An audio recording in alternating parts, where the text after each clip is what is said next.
এই পরিস্থিতিকে উত্তরণে বা তাদেরকে রুখে দিতে হলে জাতীয়তাবাদী যে ঐক্য সেটিকে আরও সুদৃঢ় করতে হবে। পাশাপাশি তিনিও বলেছেন যে আমাদেরই মধ্যে অনেক দল আছে, আওয়ামী লীগের কথা বলেছেন, জাতীয় পার্টির কথা বলেছেন, এমনকি ক্ষেত্রবিশেষ অন্যান্য দলগুলো যারা ক্ষমতায় যেতে চায়, ক্ষমতার মোহে অনেক কিছুতেই আপোষ করেন, অনেকটা তিনি সরাসরি বলেছেন দালালি করেন।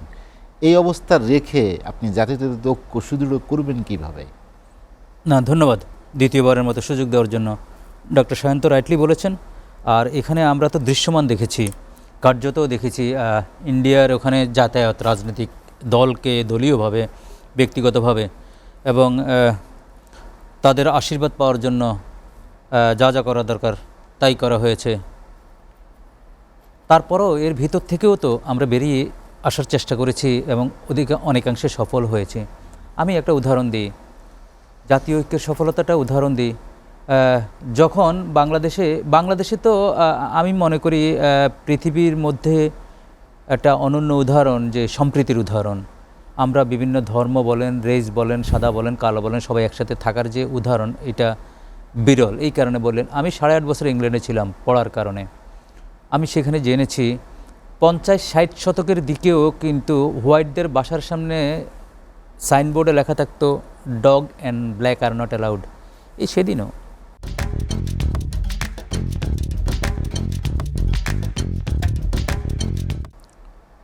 আর বাংলাদেশে দীর্ঘ 500-600 বা 1000 বছরের ইতিহাসে কিন্তু খুব একটা কঠিন সম্প্রীতির ভিতরে যাচ্ছে এবং আমরা যেভাবে আগলে রাখি পৃথিবীর কেউ আগলে রাখে না। ইন্ডিয়ার কথা ভাবুন তো আপনি, একটা বাবরি মসজিদ আপনি ভাবুন তো, গুজরাট ম্যাসাকারের কথা ভাবুন তো, এই মোদি যে সন্ত্রাসী হিসেবে তকমা পেয়েছে তার কথা ভাবুন তো। তো সুতরাং সেই একটা দেশকে যখন স্টিগমা দেওয়ার জন্য ইন্ডিয়া মরিয়া হয়েছে, তখন কিন্তু আমাদের প্রধান উপদেষ্টার কলে কিন্তু সবাই কিন্তু গিয়েছে এবং গিয়েছে মানে আন্তরিকতার সহিত গিয়েছে। অনেকে সমালোচক মনে করেন যে যদি না যেত তারা বিচ্ছিন্ন হয়ে যেত, এই কারণে গিয়েছে। হোয়াট এভার ইট ইজ, গিয়েছে। এবং যাওয়ার ফলে কি হয়েছে, এখন কিন্তু এই প্রপাগান্ডাটা নাই, পরাজিত হয়েছে। তো ঐক্যের সুফলটা আমি এই যে জাস্ট নিকট অতীতে আমি পেলাম। তো সুতরাং নিকট অতীতে যেটা আমার টেস্টেড হয়ে গেছে, সেটি নিয়ে তো আর তর্ক হওয়ার দরকার না। ঐক্য, জেনুইন ঐক্যের দরকার। এখনও যদি আমি জেনুইন ঐক্য নিয়ে যাই, দেখেন সীমান্তে কিন্তু হত্যা আগে যে হারে হয়তো এই হারে নাই। এটা কিন্তু ঐক্যের ফল, এটা কিন্তু 5ই আগস্টের রেজাল্ট। এই রেজাল্টগুলো আমাদেরকে বলে দেয় আমাদের ব্যারোমিটার কী হবে, আমাদের কী পদক্ষেপগুলো নিতে হবে, আমাদের কোথায় আঘাত করতে হবে।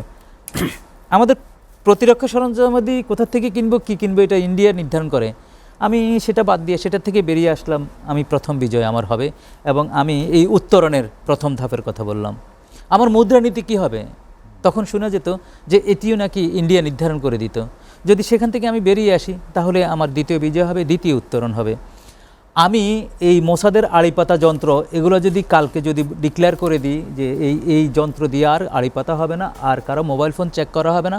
ওই যে পাকিস্তান আর্মি লুঙ্গি খুলে যে চেক করতো, একই কায়দায় তো মোবাইল চেক করতে, যে সে লাল না সাদা, সে জাতীয়তাবাদী না আওয়ামী লীগ, যদি এটার থেকে বেরিয়ে আসি, থার্ড আমার বিজয় হয়ে গেল। আমি যদি আমার প্রধান কি হবে, আমার বিভিন্নখানের প্রধান কারা হবে, সেটা যদি আমি নির্ধারণ করতে পারি। ওই যে এজেন্সি ছিল আগে, একটা বন্দোবস্ত ছিল আগে, রয়ের কথা বলা হতো, ওখান থেকে যদি বেরিয়ে আসি, তাহলে আমি যদি বিনা ওয়ার্ক পারমিটে ইন্ডিয়ান যে 5 লাখ বলেন 10 লাখ বলেন, একটা সংখ্যা তো আছে, তাদেরকে যদি চিহ্নিত করে যদি আমি তাদেরকে আমার এই ইনকাম ট্যাক্সের আওতার ভিতর আনতে পারি, তাহলে তো আমি চতুর্থ বিজয় হলো। অর্থাৎ উত্তরণটা ঘটাতে হবে কার্যত কাজের মাধ্যমে। সেই কাজগুলো কিন্তু আমাদের চোখের সামনে দৃশ্যমান, শুধু আমি চেকলিস্ট করে কাজগুলো করা। এখন কাজগুলো করার জন্য যেই লোকবলগুলো দরকার আছে, এখন অনেকে মনে করেন সেখানে ওই শক্তির লোকবল নাই। আমি অনেকগুলা রিপিট করি, ওনারা আমার উপর নাকশ হতে পারেন। যে আপনি দেখেন, অর্থাৎ জুলাই বিপ্লবের সাথে সম্পৃক্ত না, ধারণও করে না, এরকম যদি 40% থাকে, তো 40% কিন্তু এফিসিয়েন্সির ক্ষেত্রে আপনার ঘাটতি থাকবে। আপনি যেখানে ধরেন, আমি গত শোতে আপনার এখানে বলছি 16-17 ঘন্টা তো কাজ করার কথা এখন এই কঠিন সময়ে। তো আপনি বৃদ্ধ লোক 75, 80, 90 বছর বয়সের এই লোকটা ইচ্ছা করলেও তো সে 6 ঘন্টা 5 ঘন্টার বেশি কাজ করতে পারবে না। তো আমি এখানে প্রত্যেক দিন যদি 6 ঘন্টা যদি আমার ডেফিসিয়েন্সি হয়, যদি 6 ঘন্টা যদি আমি কম করি, আমি পিছিয়ে যাচ্ছি। আমি বলি এখনও সময় আছে। ওখানে আরও 10 জন, আমার 10 জন অ্যাক্টিভ লোক নিতে অসুবিধা কি আছে? কিন্তু অনেক ভালো পটেনশিয়াল আছে, সাংবাদিক আছে পটেনশিয়াল, লেখক আছে পটেনশিয়াল, প্রফেসর আছে পটেনশিয়াল, লয়ার আছে পটেনশিয়াল, আছে তো যারা এই বিপ্লবে কঠিন সময়ে কঠিন ভূমিকা রেখেছে, আছে তো। এই যে সায়ন্ত সাহেবরা তো কত বছর যাবৎ ফাইট করে আসতেছেন কঠিন সময়ে, এই শো থেকে নামার পরে উনি কি ঘরে যেতে পারবেন কি পারবেন না এই অনিশ্চয়তার ভিতরে কাজ করেছেন। আমার কথা হচ্ছে এই লোকগুলা যারা একদম বোনাফাইডি, যারা একদম শক্তি, যারা 50, 55, 40 যুবক, তাদেরকে 20 জনকে নিয়ে এই কাজগুলো করার জন্য লাগিয়ে দেওয়া হয় না কেন? আমি সেটাই বুঝতেছি না। আমি তো এই কথা বললে হবে না ভাই, আমি যতটুকু মার্ক পাওয়ার কথা ততটুকু পাচ্ছি না। আমি যদি নিজেকে মার্ক দিই, অনেকে বলে 40 পাবো, তো why you sitting there, step down. Okay sorry ভাই, আমি 40 পাইছি, আপ টু মার্ক 80 আমি পাইনি, আমি স্টেপ ডাউন করে, সেটাও করতেছে না। এখন উত্তরণের পথ হলো একটি কথা, শুধু ঐক্য না, ঐক্যের ভিতর থেকে লোকগুলোকে বের করে যারা অ্যাক্টিভ, যারা সাহসের সাথে কাজ করবে, জীবনকে তুচ্ছ করবে যারা, ভেরি সিম্পল। আমার অনেক থ্রেট আসতে পারে, আমি পাশের দেশের বিরুদ্ধে কথা বলতেছি, আমার থ্রেট আসবে জীবনে। এই থ্রেটকে যে ধারণ করতে পারে, এই থ্রেটকে যে ধারণ করে আমার মর্যাদাকে উন্নতি করার একমাত্র শপথ নিয়ে যে এগিয়ে আসবে, তাদের মধ্যে থেকে 10-20 জন নিয়োগ না করলে উত্তরণ হবে না। ঐক্যের সাথে সাথে ওই নিয়োগও আমি মনে করি খুব প্রয়োজন এবং উত্তরণ সহজ। করারোপ করা হলো, ভ্যাট বাড়ানো হলো, মধ্যবিত্তের নিম্নবিত্তের সংসারে একদম অস্বস্তিতে এমনিতেই মানুষ আছে, সেখানেও হাত দেয়া হলো। আসলে স্বস্তির জায়গায় মানুষ কিভাবে খুঁজবে? এটি তো ঠিক হয়নি বলে আলোচনা হচ্ছে। আজকে দেখলাম উনি একটু বললেন ফাইন্যান্সের ওখান থেকে বলা হলো যে আমরা আর কোনো দিকে হাত দিব না, এটা গুড জেস্টার। আর সামনে তো রোজা, আমাদের দুর্নীতিবাজ ব্যবসায়ীরা রোজাকেই টার্গেট করে। পৃথিবীতে সবখানে সব দেশে দেখলাম রোজা আসলে ইভেন ইহুদি দোকানগুলো তো ওই দাম কমিয়ে দেয়, আমরা একমাত্র কান্ট্রি। আমি যেটা বলতেছি সেটি এই রোজাটাকে ভালোভাবে পার করাটা খুব ইম্পর্টেন্ট, কারণ মানুষ গত জীবনে পিষ্ট হয়েছে আমাদের বিভিন্ন অনিয়ম টনিয়ম লুটপাটের কারণে। এখন তারা স্বস্তি চায়, স্বস্তি দিতে হবে।